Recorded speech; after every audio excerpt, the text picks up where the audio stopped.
মই ভাবো যে এনেকুৱা ধৰণৰ এটা মঞ্চৰ জৰিয়তে এটা জাতিটোৱে ৰাজনীতিক বা অন্যান্য কিবাটো ত্যাগ কৰি পালে এটা পৰিয়ালৰ নিচিনা আলোচনা কৰি যিবোৰ সিদ্ধান্ত লোৱা হয় এই সিদ্ধান্তবিলাক খুব মানে ভালদৰে সমাজখনত মানে আৰু সমাজখনে ধুনীয়াকৈ মানে বিভিন্ন দিশত মানে আগবাঢ়ি যোৱাত মানে সহায় হ'ব আৰু একেলগে কাম কৰাৰ এটা মানে মনস্থ কৰিব পাৰিব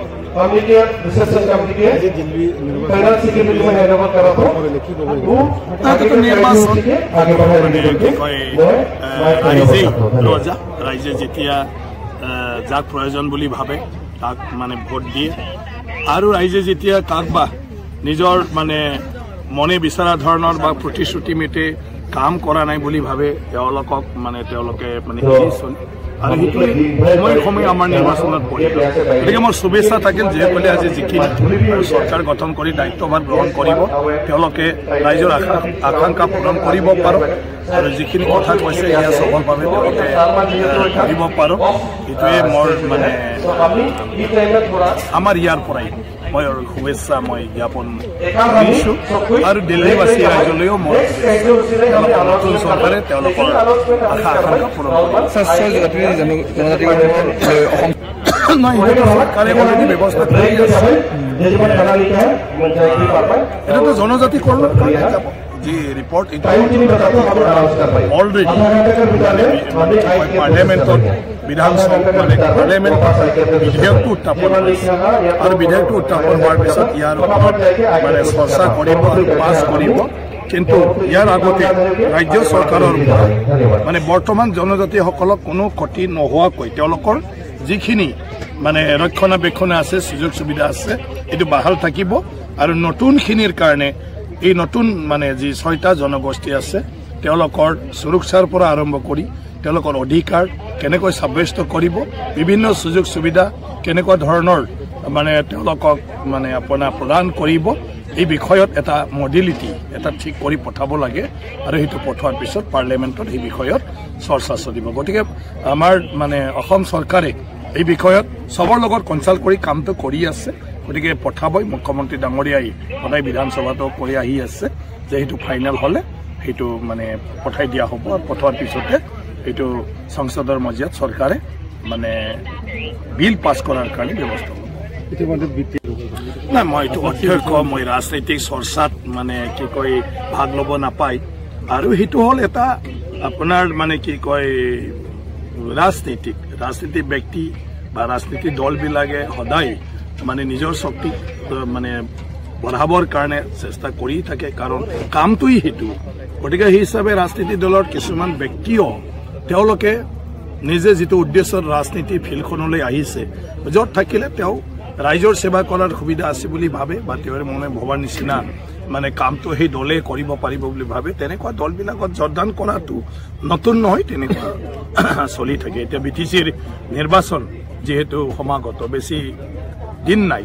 গতিকে সেইটোলৈ বিটিচিৰ সেইটো চলি থাকিব যদিহে বিজেপি আপোনাক প্ৰক্ষেপ কৰাইছে হিচাপে কেনেধৰণৰ ৰণনীতিৰে আগবাঢ়িব নাই সেই কথাবিলাকতো এতিয়া নাহে সেইটো দল যেতিয়া বিটিচি নিৰ্বাচন হোৱাৰ পিছত ৰাইজে কাক বিচাৰে ৰাইজে কাক গতিকে চব পাৰ্টি এটাত নামি পৰিব গতিকে মইতো এতিয়া অধ্যক্ষ গতিকে এইবোৰতো মানে মই অধ্যক্ষ হৈ থকাত মইতো কেম্পেইনো কৰিব নোৱাৰিম নিজৰ ষ্টাইলত আৰু আদিবাসীৰ সেই ষ্টাইলটো ভালেই ষ্টাইলটো যদি থাকিব পাৰে নহয় জানো ট্ৰেডিশ্যনেল যেটা ট্ৰেডিশ্যনেল পৰম্পৰা ষ্টাইলত চলিব 3 দিনটো সব বাহিৰা বাদ দি ফালে গতিকে এই মুহূৰ্তটো সবতকৈ ভাল মুহূৰ্ত গতিকে তাত আপোনালোকৰ লগত একেলগে অলপ সময় হ'লেও থাকিব পোৱাটো এটা সৌভাগ্যৰ কথা বুলি মই ভাবো কাৰণ বিভিন্ন অভিজ্ঞতা আমি ইয়াত আমাৰ মাজত যিবোৰ ভিউ এক্সচেঞ্জ হ'ব সেইটোৰ পৰা আমি বহুখিনি কথা জানিব পাৰিম আমাৰ ইণ্টাৰেকশ্যনৰ মাজেদি আদিবাসী ইয়াৰ এটা সবতকৈ ডাঙৰ মঞ্চ আৰু সুন্দৰ এটা মঞ্চ যিটো মঞ্চত সকলো কথা বাহিৰতে হৈ আহি পালে সকলো দল সংগঠনৰ ইভেন ৰাজনীতি ব্যক্তিবিলাকো জাতিৰ নামত ইয়াত একত্ৰিত হয় আৰু সব বাহিৰা কথা বাদ দি আমি অকল জাতিৰ বিষয়ে ইয়াত চৰ্চা কৰোঁ জাতিৰ কথাটোই আমি চিন্তা কৰোঁ আৰু জাতিটো ভৱিষ্যতত আমি কেনেকৈ আগুৱাই লৈ যাম সেইবোৰ বিষয়ৰ ওপৰতে চৰ্চা কৰি বিভিন্ন সিদ্ধান্ত লৈ আমি কাম কৰি যাওঁ মানৱ জীৱনটোত সেয়াই আটাইতকৈ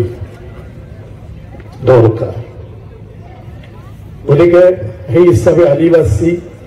সমাজৰ মাজত এই মহাসভাখনে যথেষ্ট এটা পৰিৱৰ্তন আজি আনি দিছে আৰু বিভিন্ন বিষয়ত আজি এটাৰ পিছত এটা কয় কিছুমান কামবিলাক নিজৰ জাতিৰ মাজত কৰি যাবলৈ সক্ষম হৈছে গতিকে যেহেতু সংগ্ৰামৰ মাজেদি অহা জাতি যিমানে যিয়ে নহওক কেলে মূল সমস্যা যেতিয়ালৈকে সমাধান নহয় তেতিয়ালৈকে কোনো কামটোৱে আদিবাসী তো হয়ে মই কৈ থাকো আদিবাসী হয় জনজাতি হয় ট্রাইবেলে হয় কোনোবা স্বীকৃতি দিয়ক নিদিয়ক এইটো স্বীকৃতিৰ বস্তুই নহয়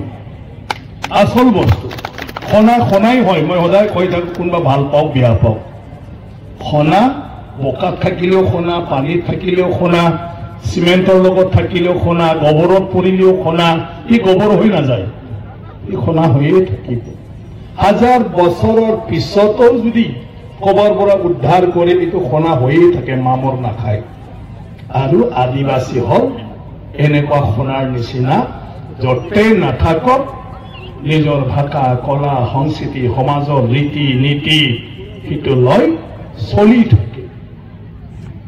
আজি বিভিন্ন জাতি জনগোষ্ঠীক কিমান জনম লগ পালে কিন্তু সি বুলি বিলীন হৈ গৈছে জানো মিলি যাব পাৰিছে জানো মিলি যাব নোৱাৰে এটা অৰিজিনেল বস্তু হয় কোনোবা মানৱ নামানৱ আদিবাসী হয় গতিকে কোনোবা এইটো সাংবিধানিক ভাৱে মৰ্যাদা দিছে দিয়া নাই সংবিধানটো হল এটা ৰক্ষা কবচ এটা অধিকাৰ পোৱাৰ সাংবিধানিক ভাৱে এইটো এটা প্ৰক্ৰিয়া যদি বিশেষভাৱে জনজাতিৰ কাৰণে কিবা এটা বিশেষ অধিকাৰ বিশেষ সুবিধা বিশেষ ৰক্ষণাবেক্ষণ যদি প্ৰদান কৰে সেয়া দৰকাৰ যেহেতু আমাৰ দেশখন স্বাধীনতা হোৱাৰ পিছত আমাৰ সমাজ ব্যৱস্থাৰ দ্বাৰা নহয় আইনৰ মাধ্যমেদিহে চলিছে আৰু আইনৰ মাধ্যমত এই কাৰণে আমাৰ সমাজবিলাকৰ গতিটো আমাৰ জীৱৰ অৱস্থা এই অৱস্থাক লৈ ফালে সমান্তৰালভাৱে আমাৰ চৰকাৰে এটা জাতি বা জনগোষ্ঠীক সুবিধা প্ৰদান কৰি দি যাব পৰা এটা হিটোৰ ক্ষেত্ৰত তথাপিও আমাৰ আদিবাসী ছাত্ৰ সন্থাৰ পৰা আৰম্ভ কৰি বিভিন্ন সংগঠন তাক নেতৃত্ব দিয়া ব্যক্তিসকল আজি বৰ্তমান প্ৰদীপনাথ ডাঙৰীয়া যেনেকুৱাকৈ কেতিয়াবা খুব এগ্ৰেছিভ ভাৱেও লাগি আছে আৰু সেইটোৰ কাৰণে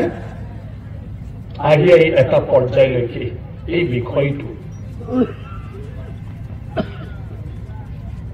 এটা সম্পূৰ্ণ ৰূপ দিয়াৰ এই অৱস্থালৈ আহি পাইছে আজি পাৰ্লিয়ামেণ্টত আদিবাসীক জনজাতিকৰণ কৰাৰ কাৰণে বিল ইন্ট্ৰডিউচ কৰিলে কিন্তু ইন্ট্ৰডিউচ কৰাৰ পিছত এটা নিৰ্দেশ জাৰি কৰিলে যে আদিবাসীৰ লগতে বাকী 5 জনগোষ্ঠী যে সেইখিনি জনজাতি কৰাৰ ক্ষেত্ৰত ইয়াৰ বিভিন্ন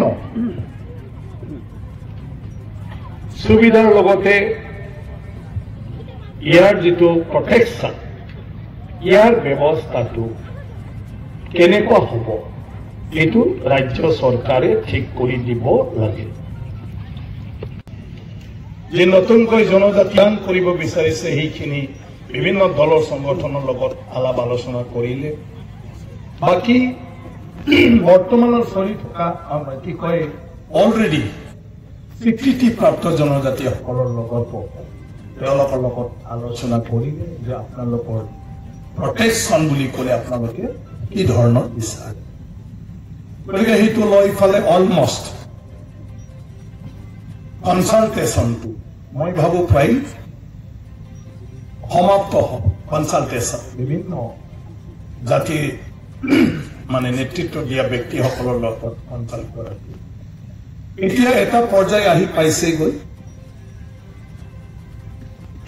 ইয়াৰ ৰিজাৰ্ভেশ্যন বিলাক এটা সংখ্যাক লৈ পেলে ৰেচিঅ' হিচাপে কিমান হ'ব কেনেকুৱা হ'ব আৰু কোনটো কোনটো ক্ষেত্ৰত ইয়াৰ প্ৰটেকশ্যন এটা হ'ল চেন্ট্ৰেলৰ ৰিজাৰ্ভেশ্যন এটা হ'ল ষ্টেটৰ থকাখিনি ৰিজাৰ্ভেশ্যন তেনেকুৱা ধৰণৰ বিভিন্ন সুযোগ সুবিধা এই গোটেইবিলাক এনেকুৱাকৈ কৰা হ'ব ঠিক কৰা হ'ব এইটো পৰ্যায়ত এতিয়া কামটো চলি আছে আৰু এইখিনি যদি চব ঠিক হৈ যায় অসম চৰকাৰে যদি সেইটো ৰিকমেণ্ড কৰিব পৰা যায় মই ভাবোঁ অতি শীঘ্ৰে এই সমস্যাটো সমাধান হ'ব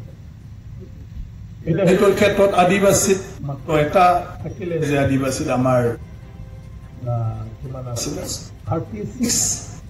ট্ৰাইবছ গতিকে মই আগৰ পৰা এটা যেতিয়াই লগ পাওঁ আসাম লিডাৰবিলাকৰ লগত মই কৈ আছোঁ যে আমাৰ 36 ট্ৰাইবছটো আপোনালোকৰ পৰা উদ্যোগ লৈ থাকে ইয়াৰ চেন্সাছ মানে জনসংখ্যা কিবা কিবি নিজৰ ফালৰ পৰাও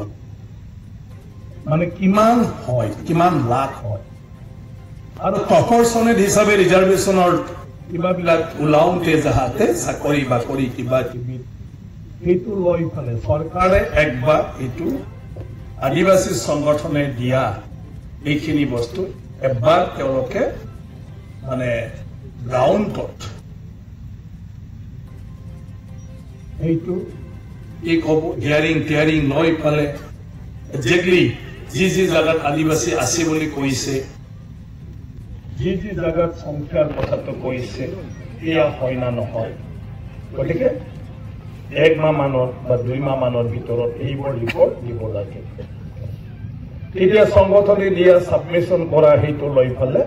ডিসি বিলাকে সাৰ্কল অফিচৰ জৰিয়তে ৰিপৰ্টটো লৈ ফালে দি কিবা কৰিতে সেইটোৰ ক্ষেত্ৰত আৰু অলপ এডভান্স হয় কিছুমান উদ্যোগটো আমি জাতীয় সংগঠন বিলাকৰ পৰা কিছুমানটো কৰিব লাগিব এৰা 6 জনগোষ্ঠীৰ ৰিজাৰ্ভেশ্যনৰ কথাটো আহি গ'ল কিছুমান জনগোষ্ঠী ওবিসিৰ পৰা আহিছে এসসিৰ পৰাটো নাই নেকি 6টা জনগোষ্ঠী চাগে শিডিউল কাষ্ট নাই গোটেইটো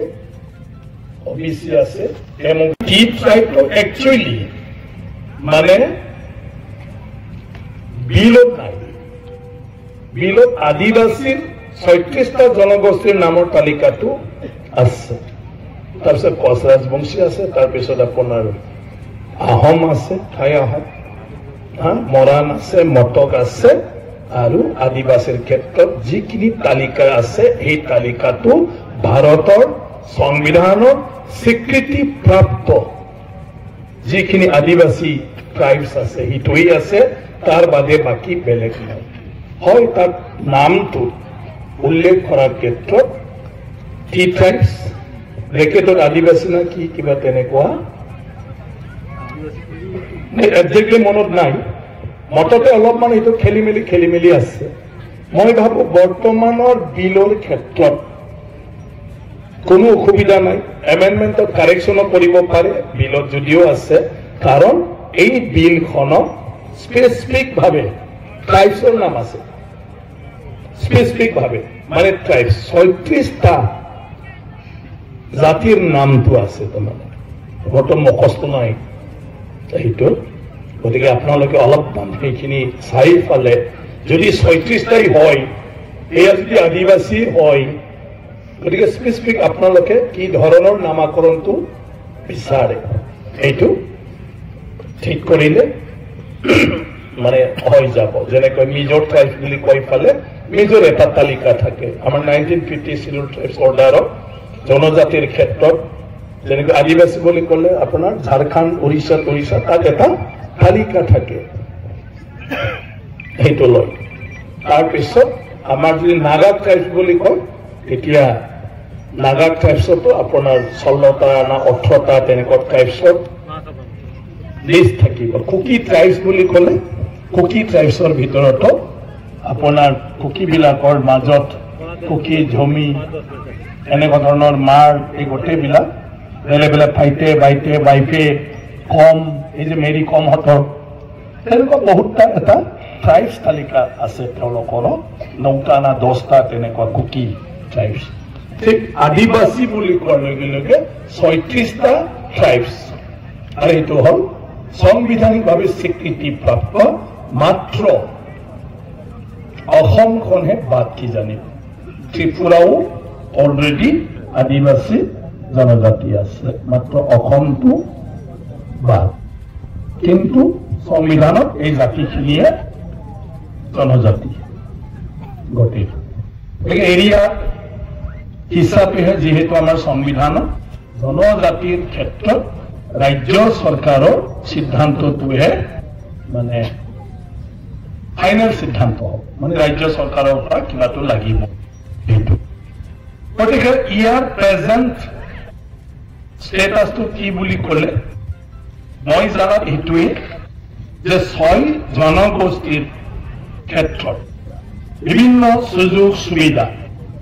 আৰু তাক প্ৰটেকশ্যন কৰাৰ কিছুমান আইনগতভাৱে কণ্ডিশ্যন থাকিব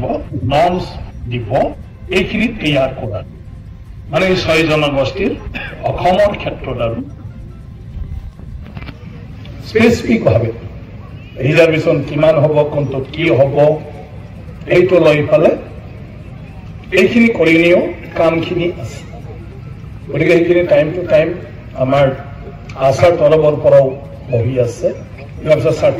চাৰ্টিফাইড কৰা জাতিটো কোনে চাৰ্টিফিকেট দিব ইয়াৰ এটা ইছ্যুটো চলি আছে মুখ্যমন্ত্ৰী ডাঙৰে কৈ আছে এইটো হৈছেই বুলি কৈ আছে প্ৰায় হৈছেই কিন্তু এতিয়ালৈকে নটিফিকেশ্যনটো ওলোৱা নাই নেকি এইটো এটা হয়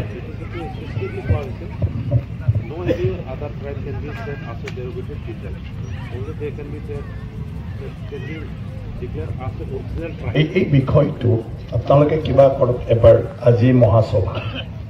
আশাৰ নেতৃত্বতে সব দল সংগঠনৰ এজন বা দুজন প্ৰতিনিধি হৈ পেলাই মুখ্যমন্ত্ৰীক এবাৰ এইটো আদিবাসী হিচাপে আপোনালোকে যিটো কথা